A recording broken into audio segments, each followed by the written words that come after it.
Today, I'll be showing you how to turn off or how to disable the share my location with family and friends feature on your iPhone.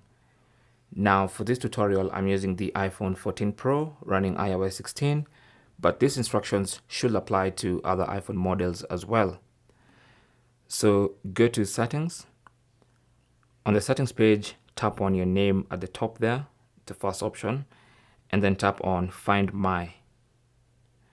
Now once you get here, you should see the option to share my location, and it clearly says share your location with family and friends in messages and Find My, make personal requests using Siri on HomePod, and use automations in the Home app.